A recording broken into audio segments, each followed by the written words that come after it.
Hi guys, Kaiser here, and welcome to another Age of Empires 2 mod spotlight. This time, we're looking at Gold and Glory. This is a mod that introduces a host of new civilizations into the game, and judging by the civ designs that they've shared on their website, which I'll have linked in the description below, they have quite the ambitious sense of civ design. So this should be a really fun mod to check out, and today we're going to look at the Afghans, which have been added into the game. So let's dive in. First thing I'll do is show you what I downloaded to make the mod work. Scroll down here. I've got both the Age of Empires 2 Gold and Glory mod itself, as well as the Gold and Glory UI mod. That'll be useful in just helping us to see the differences that have been introduced into the mod with the new civs. So, got both of those installed. Let's go ahead and hit a skirmish match. Alright, make sure we turn on the mod. And note, by the way, I have the Tatars selected. Now you might say, Kaiser, clickbait, you're not even picking the Afghans. Well, the mod is funny in that it doesn't actually introduce the civs through the normal civ selector. Instead, every new civ is linked to one of the civs of the base game. So in this case, with the Afghans, they are linked to the Tatars, and that will make sense in just a second. Alright, we got high resources, fast game speed. I'll turn it to normal, but we'll have lock speed off so we can turn it to fast if we need to. And let's start.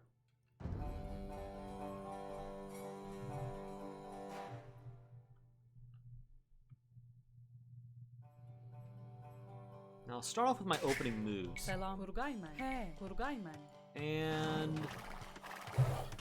after I do that, let's take a look at some things. What you will see in your town center, alongside the normal options, are two technologies to the right of the villager. Left tech and a right tech. If you select the left technology, you will be picking the Tatars, the normal civilization. But if you select the right technology instead, then you'll be picking the Afghans. And obviously, we want to try out the Afghans, so let's select that. Great. Even though the game says Tatars, we are now the Afghans, and we have their unique bonuses. Let's take a look at what they bring to the table. First, universities can be built in the Feudal Age and research age ups. Now that is absolutely fascinating. I think it does a couple of key things and opens the door for some unique strategies. First, obviously, if you build the university in the Feudal Age, then that means that you do not need to commit town center production time to aging up to the Castle Age, and then the Imperial Age after that. You can keep your TC producing vills focused on wheelbarrow or handcart, I guess wheelbarrow at that point, and just doing normal town center things. What every other civilization has to stop in order to produce.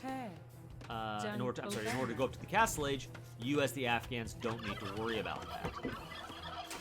That's pretty exciting. That's a pretty neat bonus. Alongside that, the other thing that's really nice too is if you happen to be playing an archer civilization, then ballistics is it's one of the most important technologies in the game for you. And having the university already up in the Feudal Age means as soon as you hit the Castle Age, you have, and hopefully you have the resources for it, you can pick up ballistics right away. That is a really nice, really solid bonus. The next one, which is pretty striking, is that your economic buildings provide 5 population space. So lumber camps, mills, mining camps, they all produce pop space. That's pretty amazing for a couple of things. First off, as you naturally build a lumber camp or a mill, you are not needing to build as many houses. That the pop space is there for you as is. And then on top of that too, it also means that on those maps where you have deer, out from your base, on Arabia, for example, maybe you've got 3 or 4 deer outside and you want to take advantage of those resources. If you're not the best at luring the deer or you need to scout your enemy or something like that, well, it is much more viable for you to mill the deer and take the deer that way because you have that pop space bonus. You're getting something out of the mill long term. It's not just wasted once the deer are collected, right? So that's a pretty nice bonus. I'm here at 25 pop with only 2 houses. That's pretty sweet. The next bonus that we've got is Blacksmith armor technologies are merged. And what that means, we'll see this once we hit the Feudal Age. And I'll go ahead and actually just tech us up. Why not? When we hit the Feudal Age, we will see that you have one armor tech, the infantry armor tech. And that infantry armor will apply to all of your units. Your infantry, your archers, your cav, they will all have the pierce armor, they will all have the melee armor. That comes from those techs. It's a pretty wild bonus. It does remove some of the nuance and... how do I want to put it? The strategic planning that you have to put into how to manage your blacksmith is significantly lessened by the ease with which you have that Afghan armor bonus. You just pick up one armor bonus, your entire army benefits from it. I don't know, can we maybe this guy? Doesn't matter. Notice, by the way, I'm at 30 pop, so again, the mining camp did its job there.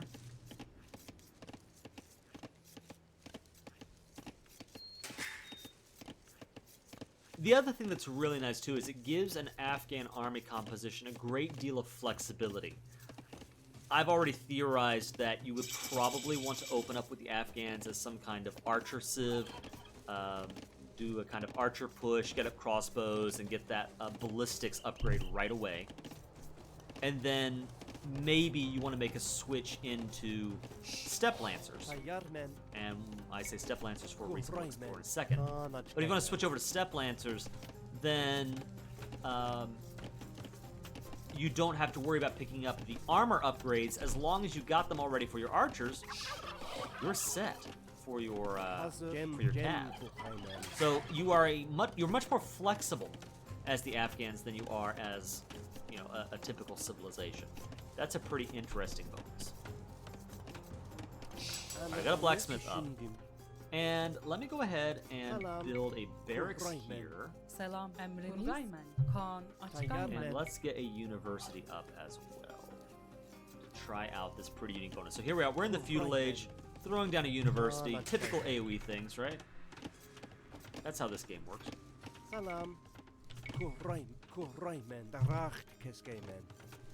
The amount of food on this map is ridiculous. Alright, here we go. So we got a barracks up. Let's go ahead and also get up an archery range. A stable. Do both.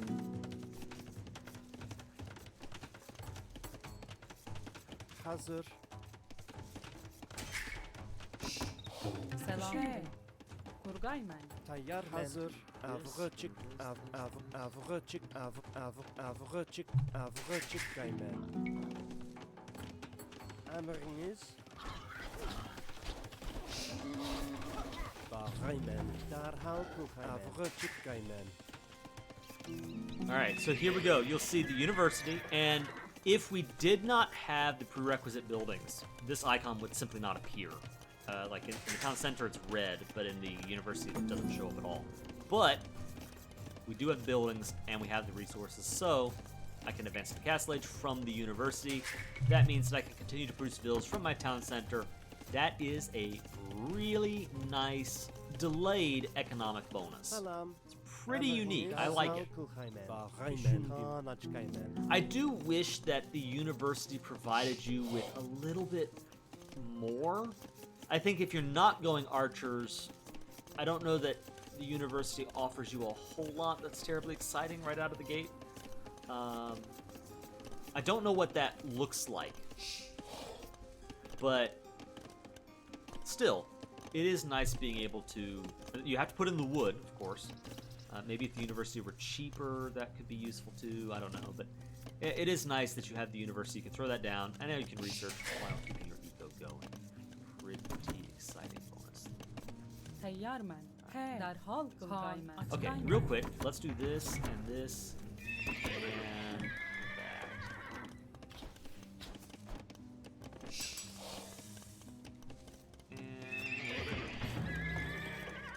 And in a second, research armor. Hazır. Take a note of our militia here. He's got our typical stats. 0 melee, 1 pierce armor. The scout, 0 melee, 2 pierce armor. Archer, 0 armor. As soon as I pick up my 1 armor tech,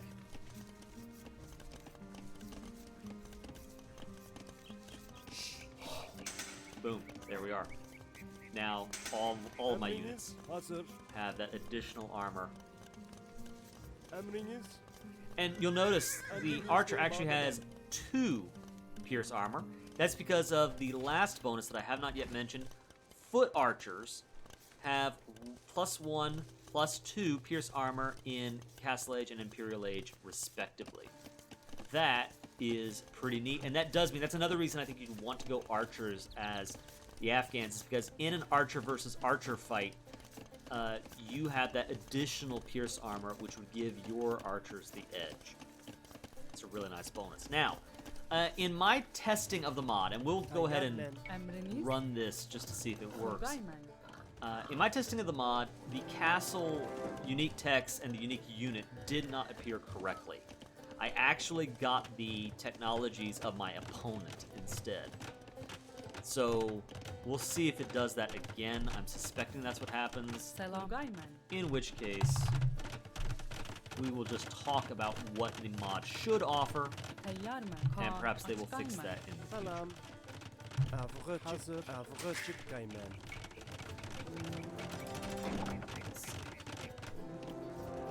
Yeah, so this is okay. That's what I got last time. No, I just so happened to get the Vietnamese, and so it appears that what has happened is I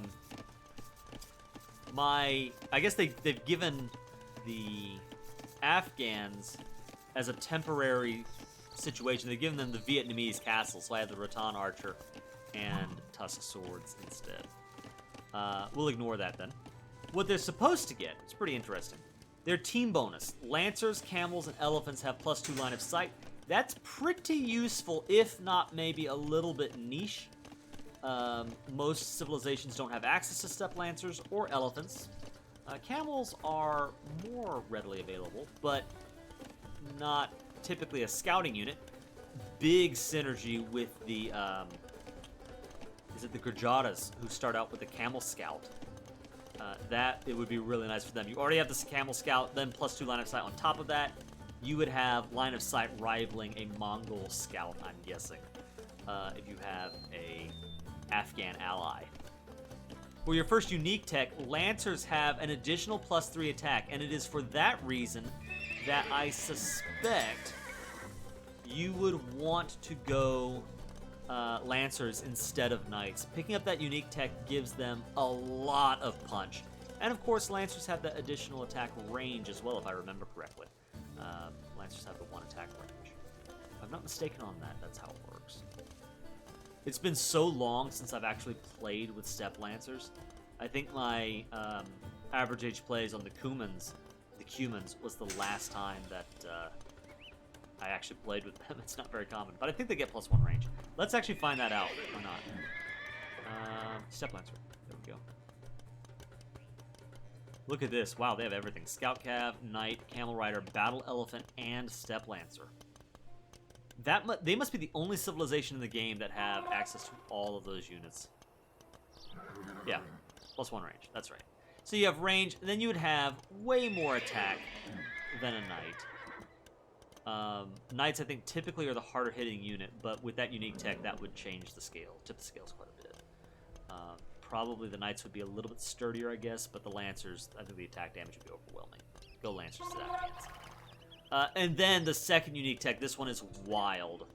Trebuchets can be created from siege workshops. If you get a castle up, one castle, into the Imperial Age, and you research that technology, you have late game dominance when it comes to a Treb war. For 2 reasons. One, is so much easier to throw down siege workshops and mass up trebs out of siege workshops than it is to throw down multiple castles and build trebs out of them. That would be an amazing bonus. The other thing is, if you get into a protracted fight and you lose all of your castles, I don't know if you saw the video Swinging Momentum that I put out recently, where there was that situation. One of the players lost all of his castles, and he was unable to produce any more trebs. Well, if he were the Afghans, that would never be an issue, because as long as he's not running out of wood, he can always throw down more siege workshops and produce trebs out of those. Trebs, of course, are the artillery unit if you don't have access to bombard cannon anyway. And you're able to just overwhelm your opponent off of, again, one castle, getting that unique tech. That is a wild unique tech. It makes them a very strong civilization. And then their unique unit is supposed to be an anti-infantry archer. Now, I find that fascinating because archers are already an anti-infantry unit. So what is it that the Afghan unique unit would bring to the table that would make them unique and different from just a normal archer or a longbowman or a chukanu? I don't know. And I would love to figure out what the mod team has in mind for that. But with that in mind, that is the Afghans. This is the Afghan civilization. It's a pretty unique civ they've developed here. I hope you enjoyed this video. Feel free to check out the mod. They have several other civilizations already implemented and more on the docket. You can check out their website too, once again, linked in the description below, to get a sense of everything that they want to introduce into the game. It's pretty neat. I hope you guys enjoyed this video. If you did, like the video, subscribe to the channel. I really appreciate everyone who watches, likes, subscribes, and comment below what you enjoyed about the video. Let me know, which of these bonuses do you think is the strongest? What civilizations would you like to see added into Age of Empires 2? Reach out to the comments below. For now, this is the Iron Kaiser signing off. God bless. Have a great day out there.